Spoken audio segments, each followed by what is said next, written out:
오늘 교회에서는 이렇게 어버이 주일로 이렇게 지킵니다. 누구에게나 다 부모님 계시고요. 또 생전에 계시지 않더라도 교회 안에서는 모든 어르신들이 다 이제 부모님이십니다.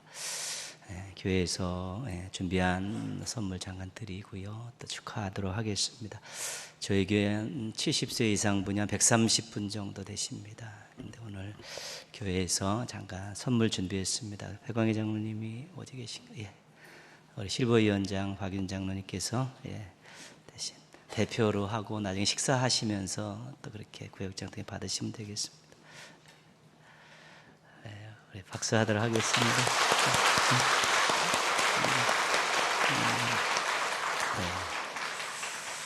옆에 한번 보시죠. 꽃 다신 분들 한번 보시고요.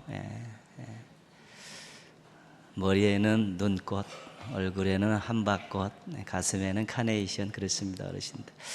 우리 이렇게 찬양대하고도 한번 찬양했는데 우리 또 부모님 생각하시며 어르신들 또 감사하는 마음으로 우리 어머님의 마음 나실제게로 한번 같이 부르도록 하겠습니다.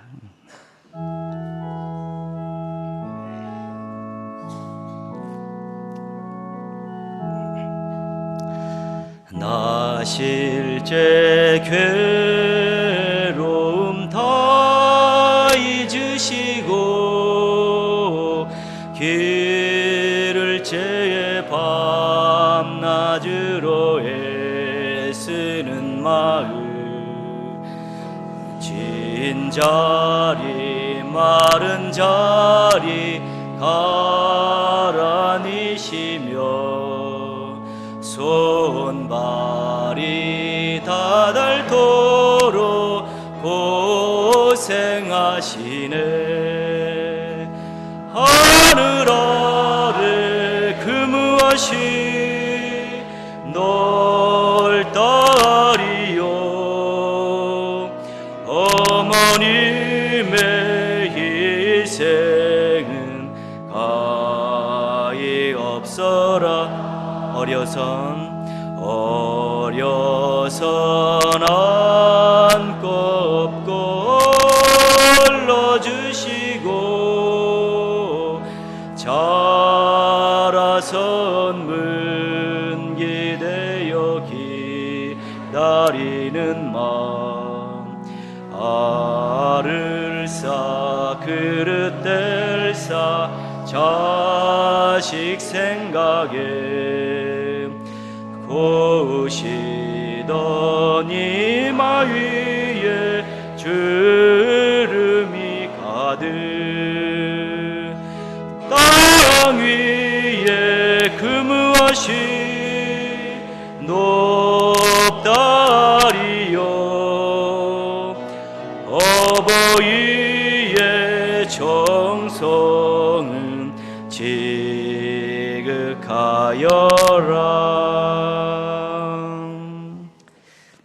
우리 감사하는 마음으로 평안하시고 강건하십시오 이런 마음 가지고 우리 박수 한번 하시도록 하겠습니다.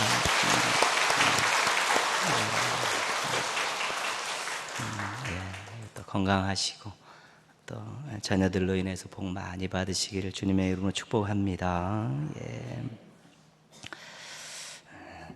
우리가 아직 살아보지 못한 미래는 몇 가지 특징을 가지고 있습니다.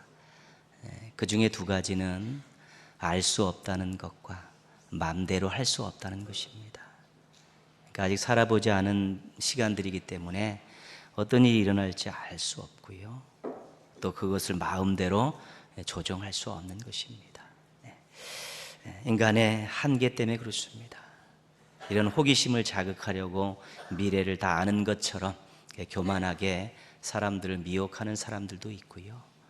또 알 수 없고 마음대로 할 수 없기 때문에 그 사람들 마음속에 두려움이 생겨서 그 두려움이 모든 종교가 생겨난 이유라고 그렇게 설명하는 사람들도 있습니다.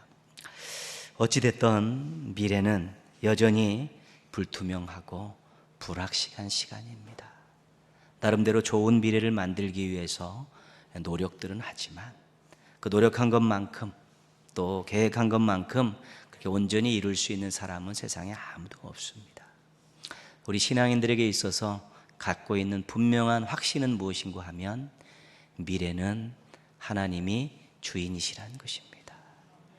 하나님까지는 다 알고 계시고 하나님이 주관하실 수 있는 그 미래가 하나님만이 온전히 형통케 하시고 아름답게 하실 수 있다는 것입니다. 그래서 우리는 현재 어떻게 해야 되는가에 대한 하나님의 말씀을 붙들고 그 말씀대로 살아야만이 하나님의 인도하심과 형통하심을 누릴 수 있는 미래를 맞이할 수 있게 되는 것입니다. 오늘 우리 말씀 속에서 현재 어떤 씨를 뿌려야지만이 미래의 좋은 열매를 하나님으로부터 거둘 수 있는가, 그것을 살펴보려고 합니다. 오늘 말씀의 제목은 세 가지 씨앗입니다.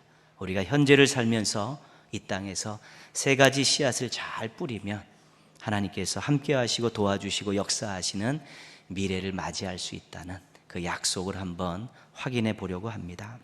첫 번째 우리가 뿌려야 될 씨앗은 삶에 대한 것입니다. 21절 말씀 같이 한번 읽겠습니다. 술 취하고 음식을 탐하는 자는 가난하여질 것이요 잠자기를 즐겨하는 자는 헤어진 옷을 입을 것임이니라. 아멘. 먹고 마시고 즐기는 인생은 그 미래가 좋을 수 없다는 것입니다. 또 게으른 인생은 미래에 좋은 것을 기대할 수 없다는 것입니다. 먹고 마시고 즐기는 소비하는 인생, 또한 게을러 터져가지고 그렇게 살아가는 그 인생들, 좋은 것들을 기대할 수 없다는 것이죠. 이거는 성경에서 이야기하고 있는 것이지만 실은 우리가 이미 다 알고 있는 것이고, 어른들이라면 또한 무언가를 가르치는 사람들이라면 항상 열심히 살고 노력하며 살고 땀 흘려 살라고 그렇게 가르치고 있고, 그래야만이 좋은 미래를 기대할 수 있다라고 그렇게 소개하고 있습니다. 결국은 이런 부분들은 즐기는 인생, 소비하는 인생, 또 게으른 인생들에게 좋은 것들을 얻을 수 없다는 이 말씀을 뒤집어 보면 성경에서 또 강조하고 있는 다른 우리가 알맹이를 발견하게 됩니다. 그것이 뭐냐면 성실과 근면입니다. 성실하게 살고 근면하게 살면 하나님께서 함께 하시는 미래를 맞이할 수 있다는 것입니다. 신앙에서 유독 강조하고 있는 것이 성실함입니다. 항상 이런 말을 많이 쓰고 있지 않습니까? 그리고 잠언에서는 게으름에 대해서 엄청나게 많이 경계를 하고 있습니다.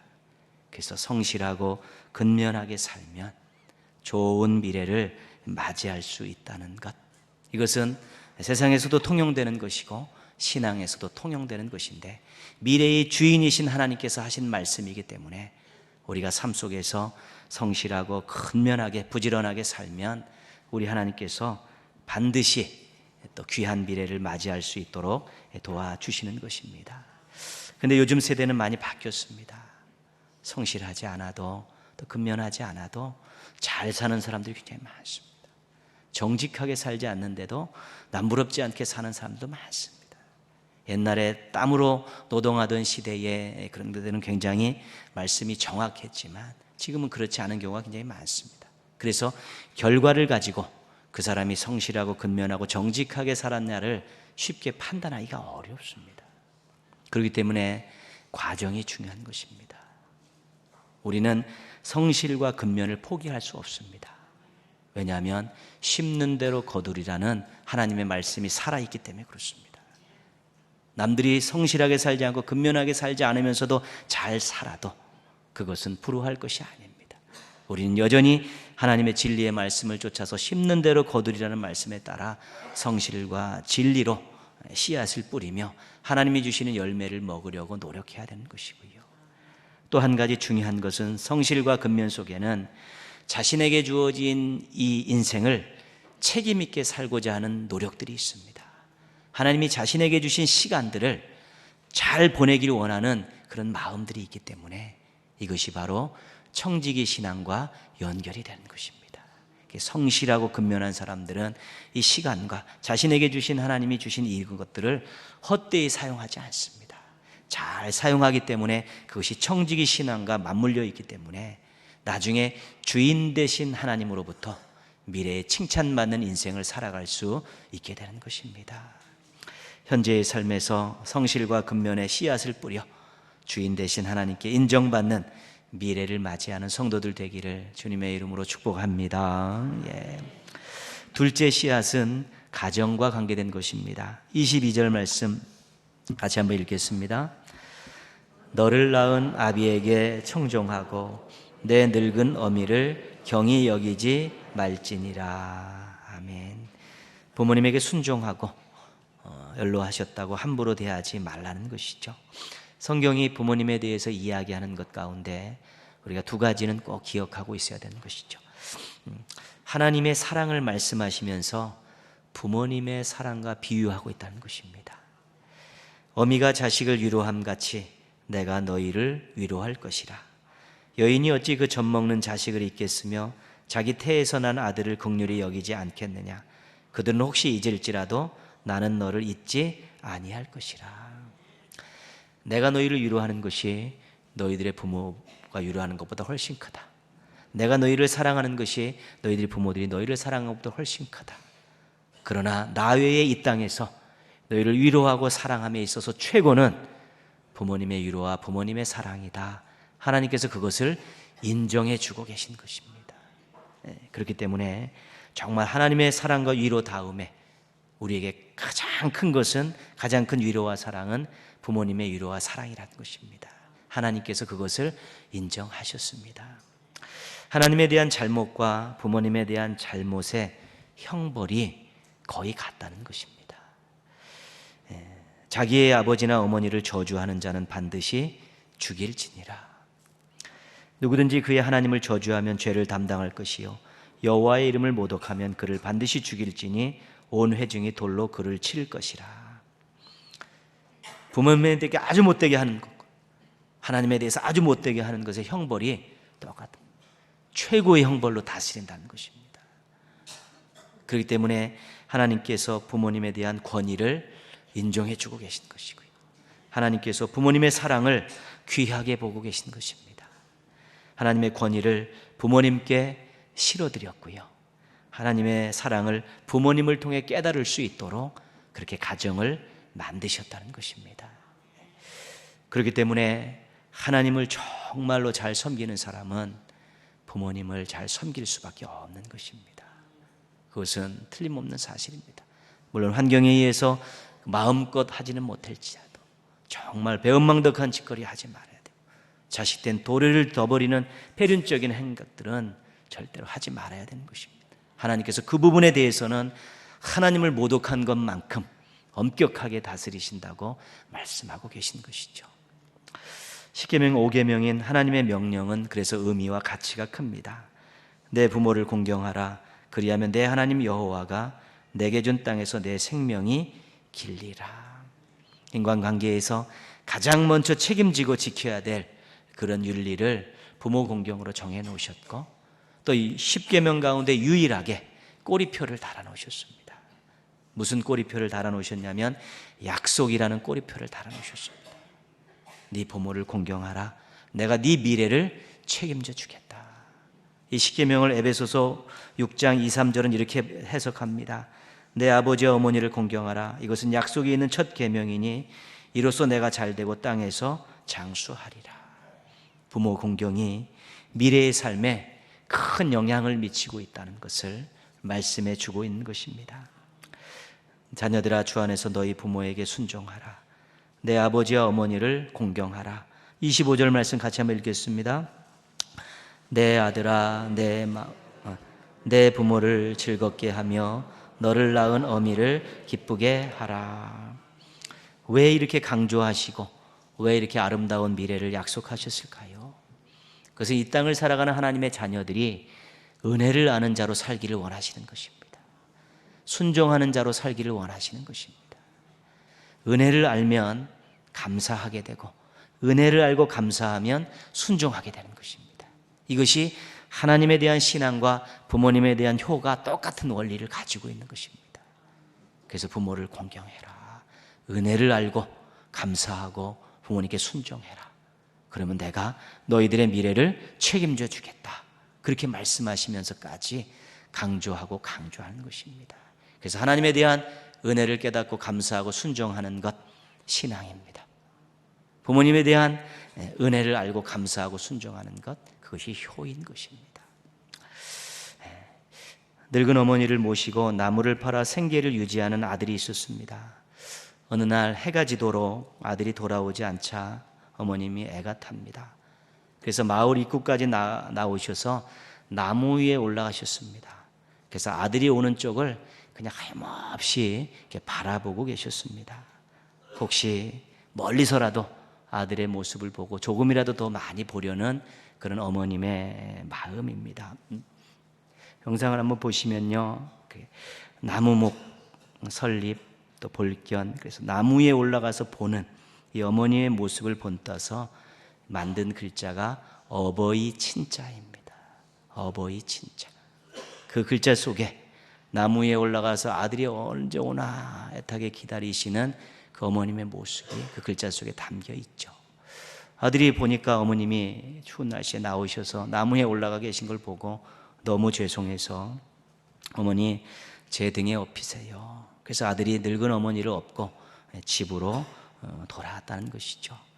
이 모습을 본떠 만들어진 한자가 효도 효자죠. 늙으신 어머님을 아들이 업고 있는 형상입니다. 이 글자 속에서 우리가 은혜를 알고 공경하는 그런 교훈을 깨달을 수 있어야 되는 것입니다. 늘 낳고 본인이 돌아가실 때까지 자식을 가슴에 품고 다 애쓰고 수고하시고 희생하시며 또 힘이 다하셔도 그 마음만큼은 변치 않았다. 다 자식을 어린아이로 바라보면서 무언가 도와줄 것 없는가 생각했던 그런 부모님에 대한 은혜를 알고 그분들께 공경하는 것, 어떻게 보면 당연한 일인데, 정말로 당연한 일인데 하나님께서는 거기다가 미래를 책임져 주시겠다는 약속까지 붙여서 꼭 그렇게 살아라. 네가 나를 아버지라 부른다면 육신의 부모님께도 그런 모습으로 살고 은혜를 알고 업고서 공경하는 모습으로 살아라고 강조하고 또 강조하시기 위해서 미래에 대한 약속을 덧붙여 놓으신 것입니다. 그만큼 중요한 것입니다. 그래서 가정 안에서 부모님을 공경하고 순종하는 이 씨앗을 잘 뿌리면 가정도 화목해지는 것이죠. 그리고 자녀들의 미래도 하나님이 함께 하시는 아름다운 미래가 되어질 수 있는 것입니다. 가정의 달에 우리가 꼭 뿌려야 될 씨가 자녀된 입장에서 부모 공경이라는 씨앗을 삶의 모습을 가지고 꼭 뿌릴 수 있어야 되는 것입니다. 그것이 가정도 가족들도 자신의 미래도 정말 하나님으로 인해서 아름다워지는 또 유일하고 확실한 방법이기 때문에 그렇습니다. 누군가에는 다 자녀 아니겠습니까? 다 부모님이 갖고 계시지 않습니까? 물론 생존에 계시지 않는 분도 계셔서 안타까움이 있겠지만 그래도 늘 그 마음 잊지 않고 또 생존에 계시지 않고 하나님 나라에 가셨어도 그 가르침에 부끄럽지 않게 살려는 그런 모습 가지고 살면서라도 그 부모 공경의 씨앗을 이 땅에 살 동안 다 심은 아름다운 미래의 주인공들이 될 수 있어야 되는 것입니다. 여러분 가정에서 부모님을 공경하는 이 씨앗을 잘 심어서 우리 자녀들이 다 행복한 미래를 맞이하시기를 주님의 이름으로 부탁드리겠습니다. 세 번째 씨앗은 신앙과 관계된 것입니다. 17절 말씀입니다. 같이 읽겠습니다. 내 마음으로 죄인의 형통을 부러워하지 말고 항상 여호와를 경외하라. 아멘. 하나님을 경외하라고 권면합니다. 다 마찬가지죠. 하나님을 섬겨라, 하나님을 사랑하라, 하나님을 경외하라. 그렇죠? 시편에는 특별히 하나님을 경외하라는 말씀이 굉장히 많이 나오고 있죠. 중요한 말입니다. 하나님을 최고로 여기라는 말과 하나님을 절대적으로 신뢰하라는 말씀이 그 속에 담겨 있는 것입니다. 하나님 최고, 하나님 경외죠. 자기보다 하나님이 앞서야 돼요. 자식보다도 하나님이 앞서야 돼요. 물질보다도 하나님의 우선순위 먼저 가야 되는 것이고, 어떤 이해타산에 있는 결정권에 있어서도 하나님이 앞서야 되는 하나님 경외, 하나님 최고, 이 부분이 신앙인들에게서 아주 중요한 것이고요. 또 한 가지는 오늘 말씀에서 우리가 알 수 있는데요, 17절 말씀에 하나님을 경외하라 앞에 하나의 어떤 설정해 놓았지 않습니까? 환경을. 어떤 배경이냐면 내 마음으로 죄인의 형통을 부러워하지 말고, 신앙생활을 하지 않는데 잘 살고 있습니다. 불의한 방법을 하고 있는데 잘 살고 있습니다. 그러니까 마음속에서 뭐 신앙생활 해서 뭐 되는 게 뭐가 있느냐, 또 이렇게 뭐 정직하게 살아서 되는 게 뭐가 있느냐라고 유혹이 들 때가 있습니다. 그래도 하나님을 경외하라는 것은 진리를 쫓아 살면 하나님이 책임져 주신다는 확신을 가지라는 것입니다. 저들이 누리는 것보다 우리 하나님이 주시는 것이 훨씬 좋고 비교할 수 없기 좋은 거라는 확신을 가지고 하나님을 신뢰하고 약간 어렵고 힘들어도 그 자리를 지켜내라는 것입니다. 그것이 여호와를 경외하는, 하나님 전폭적으로 신뢰하는 그 속에 담겨있는 뜻인 것이지요. 그래서 어떤 환경 속에서도 하나님을 최고로 여기고 하나님을 전폭적으로 신뢰하라는 것입니다. 하나님을 경외하는 씨앗이 바로 그런 것입니다. 그러면 어떤 약속을 주셨냐면 18절에 약속을 주셨습니다. 같이 읽겠습니다. 정령이 내 장래가 있겠고 내 소망이 끊어지지 아니하리라. 하나님이 함께 하시는 미래를 주신다는 것이죠. 어렵고 힘든 환경 속에서 하나님 최고입니다. 아무리 유혹이 많더라도 내가 하나님을 신뢰하고 하나님의 약속의 말씀을 붙들고 진리의 길 걸어가겠습니다라고 하나님에 대한 전폭적인 신뢰를 꺾지 않으면 지금은 조금 힘들고 어려울지 몰라도 하나님께서 그 미래에 함께 하셔서 소망이 끊어지지 않는 복된 시간들을 맞이할 수 있게 하겠다고 약속해 주신 것입니다. 믿음 안에서 하나님 잘 섬기는 그런 씨앗들을 심으시면 하나님 함께 하시는 미래를 맞이할 수 있는 것이죠. 이것이 하나님의 세 번째 약속입니다. 세 가지 씨앗을 말씀드렸습니다. 삶에서 성실하고 근면한 태도, 가정에서 부모님을 공경하는 삶, 인생에서 하나님을 경외하는 신앙, 이런 씨앗들을 잘 심으면 좋은 미래, 아름다운 미래, 행복한 미래를 주신다고 약속하셨습니다. 누가 약속하셨냐면 하나님께서 약속하셨습니다. 근데 그 우리가 믿는 하나님이 어떤 하나님인고 하면 우리가 하나님을 소개하고 하나님을 이해할 때 두 가지 단어로 설명하는 데가 있는데 한 가지는 뭐냐면 창조입니다. 또 하나는 섭리입니다. 창조는 온 우주 만물을 하나님께서 만드신 주인이시라는 것이죠. 섭리는 하나님 만드신 그 모든 것들을 지금도 주관하시고 운행하고 계신 분이라는 것입니다. 그렇기 때문에 온 우주 만물과 주인이시고 그것을 운행하시는 하나님께서 우리의 미래에 참 시간들을 축복하시고 또 온 우주 만물을 다 동원하셔서 우리를 행복하게 잘 살 수 있도록 밀어주실 수 있는 능력을 가지고 계신 분이고 자격을 가지고 계신 분입니다. 그렇기 때문에 믿을 만한 것입니다. 절대 부도나지 않습니다. 이 씨앗 제대로 심고 나가면 미래는 아름다워질 수밖에 없습니다. 창조주 하나님, 섭리의 하나님께서 그 미래를 아름답게 만드시고 우리를 그 속에서 하나님 영광을 위해 살아가는 행복한 인생들로 만들어 주시기 때문에 그렇습니다. 복음주의 신학자 제임스 패커라는 분이 이런 말을 합니다. 하나님께서 미지의 모든 것에 대한 열쇠를 갖고 계시니 나는 기쁘다. 만일 다른 사람이 그 열쇠를 쥐고 있다면 혹은 그 열쇠를 내게 쥐어준다면 슬픔에 잠길 것이다. 미래의 모든 것에 대한 열쇠가 있는데 그것을 하나님께서 갖고 계시기 때문에 자신은 기쁘다는 것입니다. 만약에 다른 사람이 갖고 있다든가 자신이 갖고 있으면 부족하고 한계가 있는 존재들이기 때문에 그 열쇠를 가지고 미래를 아름답게 만들어줄 수 없다는 것입니다. 그러나 창조주 하나님, 섭리하신 하나님, 온 우주 만물의 주인이시고 주관자인 하나님께서 그 열쇠를 쥐고 계시기 때문에 내가 이 땅에서 현재의 삶에서 하나님 말씀대로 순종하며 살기만 하면 그 열쇠의 주인공이신 하나님께서 미래를 아름답게 만들어 주실 것이기 때문에 기쁘다는 것입니다. 여러분, 신앙은 땡겨받는 것입니다. 믿음을 가지고 있으면요, 내 미래가 아름다워질 것입니다. 그래서 기쁜 것이고 그래서 감사가 되는 것입니다. 왜냐하면 창조주 하나님, 섭리 하나님께서 약속하신 거기 때문에 반드시 이루어 주실 것이기 때문에 씨앗을 잘 심고 미래를 땡겨다가 기뻐하고 감사할 수 있는 것입니다. 그래야 항상 기뻐하라, 범사에 감사하라에 근접해 살 수 있는 것입니다.